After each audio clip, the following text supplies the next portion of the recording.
We meet once again to discuss further about group counselling, various techniques involved in that, various processes involved in that, various types and how group counselling is actually put into action. So, let us have a brief look at the objectives.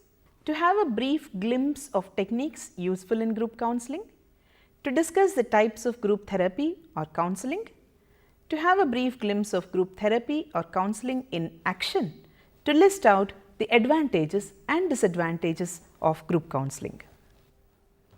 Let us now have a brief glimpse of techniques which are useful in group counselling. We are going to discuss now about a variety of techniques. Reflection allows members to understand fully each person's comments and how they can relate to what they just stated. Active listening allows members to be very aware of their listening skills within a group and how important they are. Active listening allows the group to be more open with each other when they know their group members are attending to their feedback. Clarification allows members to be very concrete with others about comments made in the group. Summarizing allows members to see the bigger picture of what was said in the group by doing a recapitulation of what was said, provides comfort within the group. Linking allows members to see how their problems connect with others in the group and how they have the same concern. Encouraging allows members to be more open with group and makes sharing personal feelings more inviting. Focus allows counselor and member to give attention to group concerns. Cutting off allows counselor to keep the group on topic and give everyone a chance to share. Drawing out allows counselor to bring forth quiet members' comments. Rounds allow each member to share within the group. Dyads allow members to pair up with a partner and learn more about another member.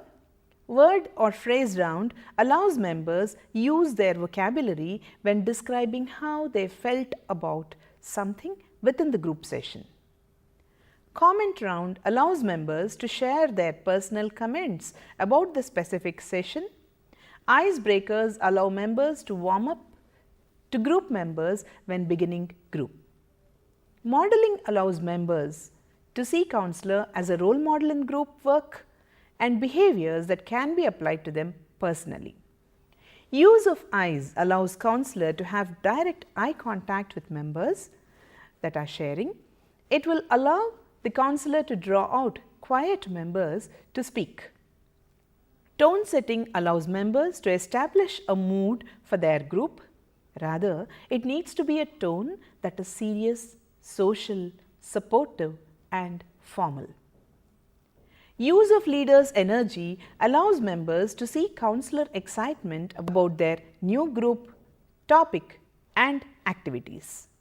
Empathy allows members to convey to other group members that they understand and will not make fun of anyone. We have seen a variety of techniques which are generally used in counselling and group psychotherapy.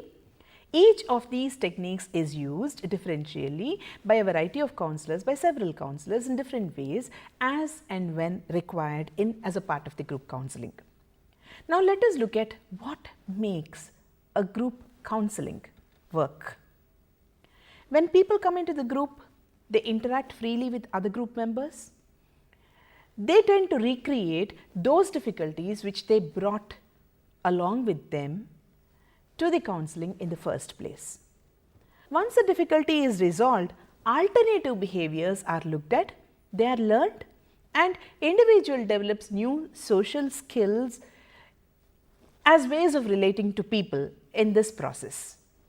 It provides a safe environment to experiment with new behavioral patterns, improve communication skills and receive feedback from others with similar concerns and interests and problems too.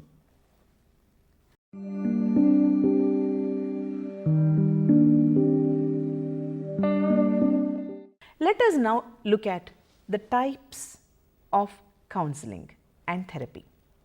We should first talk about the traditional group psychotherapy. When traditionally group psychotherapy has been done, it involved a relatively small group of people or patients in a clinic or in a hospital setting using a variety of procedures. And this usage of procedures depended upon the age, the needs, the potentialities of the patients and the orientation and the approach that the therapist follows. The degree of structure and the patient participation in the group process varied in different types of groups. Let us take, for example, a didactic group therapy. This consists of a presentation of more or less formal lectures and visual materials to the patients as a part of the group. For example, let us take an alcoholic patients group. Here, they may be shown a film which depicts the detrimental effects of alcohol usage, excessive drinking upon the human body, and this is followed by a group discussion later. Let us now look at another technique, psychodrama. This was developed by Moreno in 1950s. It has proved beneficial to the patients who make up the audience as well as those who participate upon the stage. Moreno noticed that when children were encouraged to act out whatever they wanted to tell, some story for example, instead of merely reading it out from a book or a paper or just listening to them, these children often displayed unexpected depths of feeling and understanding. Moreno thus saw psychodrama as a vehicle for expressing those strong emotions, acquiring insight into one's own behavior and realistically evaluating the behavior of others as well. Psychodrama is a directive treatment in that the therapist controls the mechanics of the therapy session. However, it is also non-directive in the sense that the emotional content of the sessions arises spontaneously out of the activities of the participants and emotional content cannot be direct. This is an interesting and important technique of group therapy which is based on role-playing techniques. Members of the group here enact unrehearsed role plays with the group leader serving as the director. Other group members are actors in this protagonist's play, that is, one person is the protagonist while all the others are actors along with him. They give feedback to the protagonist as members of the audience or as actors as well. This form of psychotherapy or counselling frees the individual to express his anxieties, hostilities or relive the traumatic experience which he has been facing in a particular situation which stimulates real life situations. But at the same time, it is done in a more sheltered way.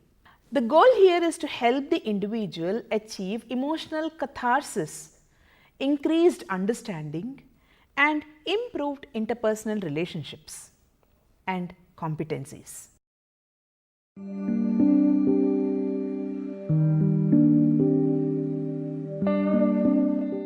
Another form of counseling or psychotherapy is the usage of T groups.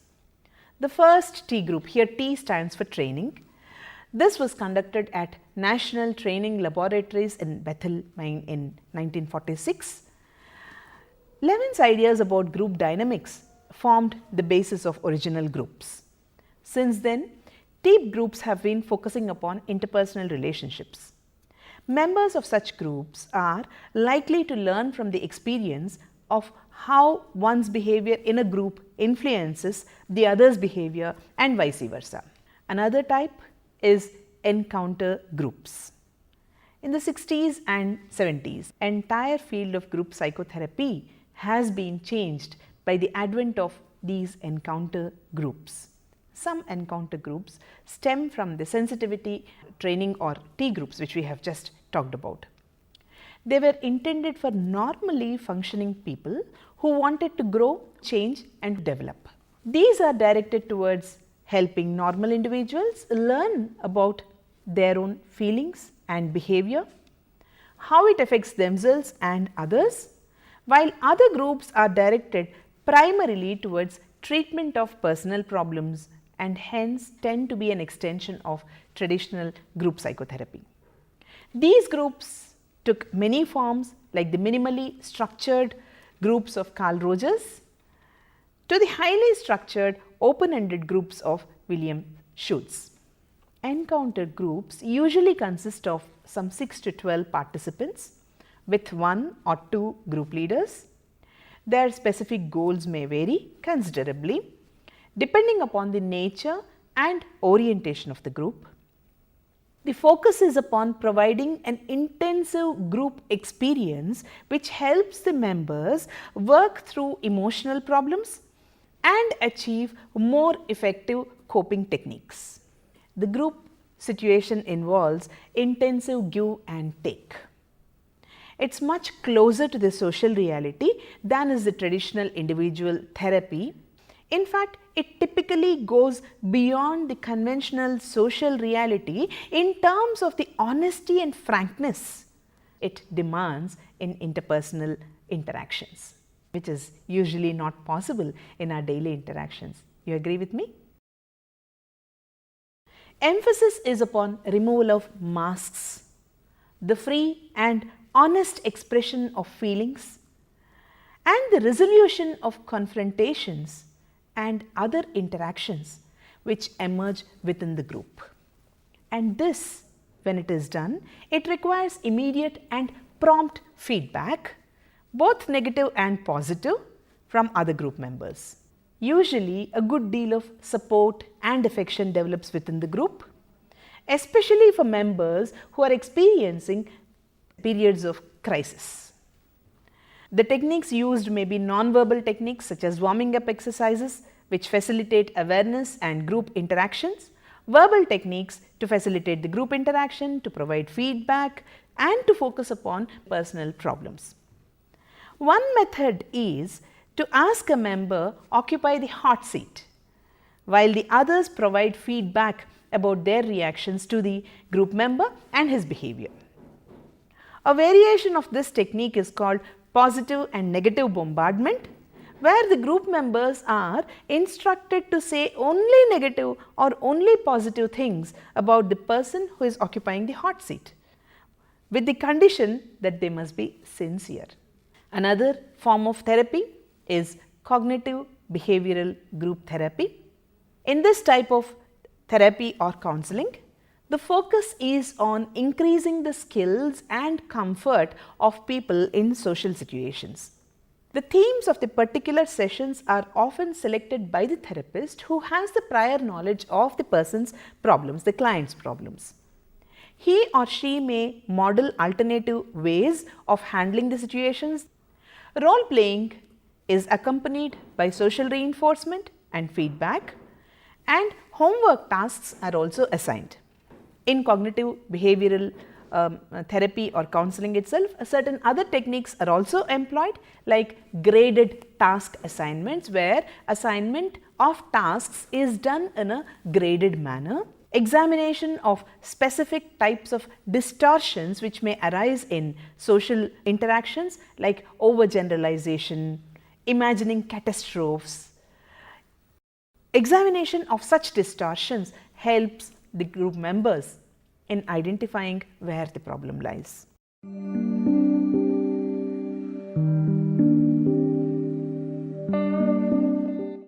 Group marathons is another type of counseling or psychotherapeutic technique.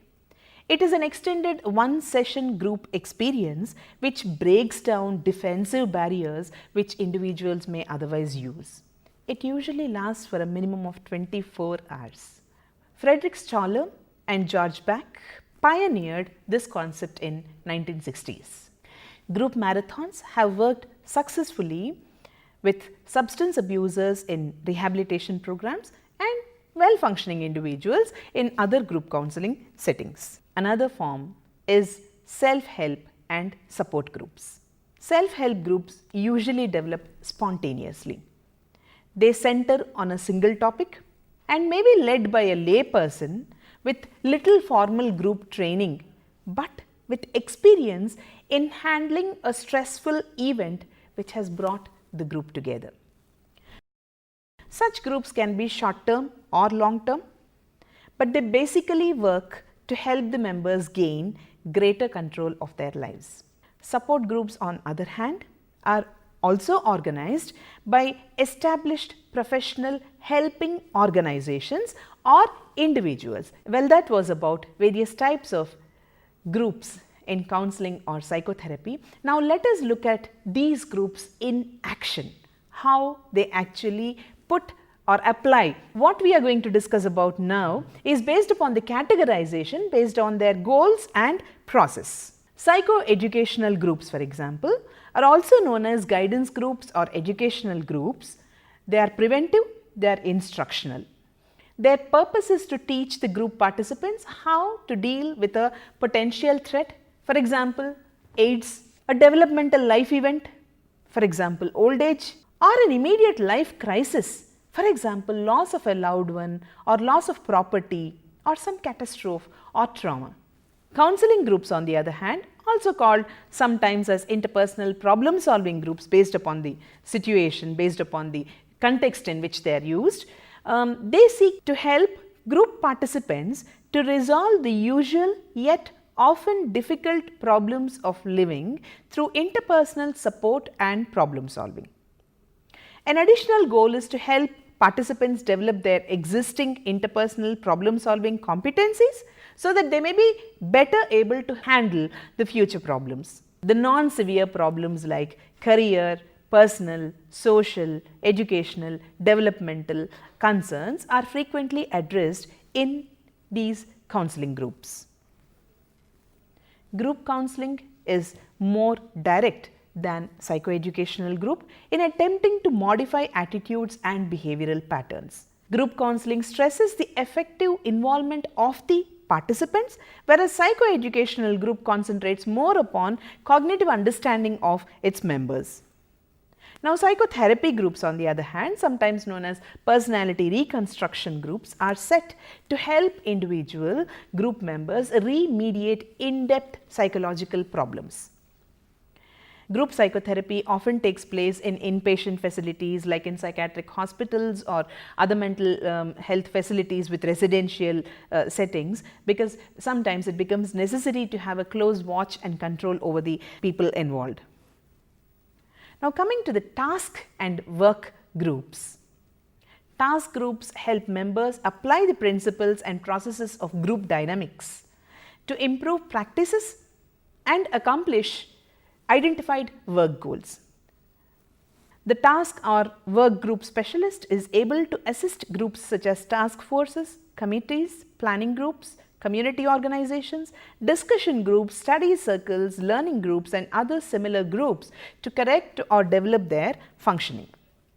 We have been discussing about various techniques used in group counseling, various types of group counseling, how they are applicable in daily life setting and in a variety of settings around us in the society. Now, what is the role of the group counselor in all these? The role of group counselor is very important in facilitating interaction among the members, help them learn from one another, assist them in establishing personal goals, and also provide continuous empathy and support to the members, and also check if the members have carried their learning experience from the group which is in action and putting it into practice in the outer world which they really live in. Let us now have a look at the benefits of group counseling as well as the limitations of group counseling. Let us first go into the benefits of group counseling. The benefits of group counseling include being able to learn more about how he or she is perceived by others, experience a sense of acceptance and belonging, discover that she or he is not alone in the difficulties being experienced, hear ideas from others which enhances his or her ability to make decisions and solve problems, benefits from the experience of being helpful to others, learning to constructively express his or her feelings and ideas to others, gain encouragement by observing the success of others, learn new social techniques, ways of relating, and how to better cope with difficulties, provide diverse views, responses, and feedback, experience a social atmosphere which is similar to the real world. One can test out and practice new behaviors. One can practice new interpersonal skills as well.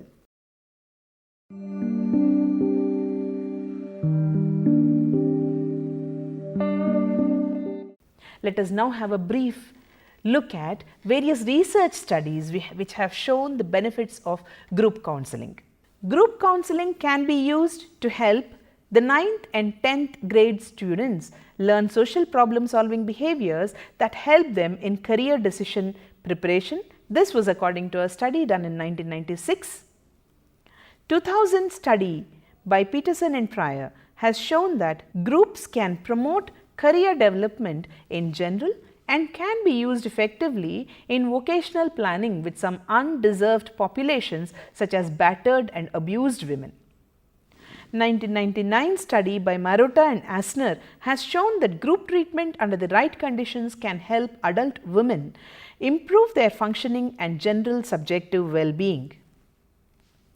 A 1993 study by Livney, Sherwood, Hawes has shown that group counselling and psychoeducational programs can help persons who have sustained heart attacks deal better with stressors in their life. 2001 study by Vinay, Henry and Campbell has shown that group intervention with adolescent offenders can help them increase their maturational processes, especially the ability to work in a sustained way and to achieve a sense of relationship with others. Having said all these, we should still remember that there are limitations. For any method, exceptions are always true. Some client concerns and personalities are not well suited for groups. Some individuals may not be dealt with in enough depth within groups. Group pressure may force a client towards certain actions like self-disclosure even before she or he is really ready. Groups may lapse into groupthink mentality in which stereotypical, defensive and stale thought processes become the norm, thus suppressing creativity and problem solving. Individuals may try to use groups for escaping selfish purposes and disrupt the group processes. Groups may not reflect the social milieu in which the individual members normally actually operate. Hence, what is learned from the group experience may not be relevant in real life context. If groups do not work through their conflicts or developmental stages successfully, they may become regressive and engage in non-productive and even destructive behavior such as scapegoating, group narcissism and projection. There may be less individualized attention from the counselor in a group setting. Confidentiality is more difficult to maintain. There are concerns with conformity and group pressure, and scapegoating may occur. In today's session, where we have discussed the second part of group counselling, we had a brief glimpse of techniques which are useful in group counselling. We discussed about the types of group therapy or counselling. We had also a brief look at the group therapy or counselling in actual action or application, and we have also listed out the advantages and disadvantages of group counselling.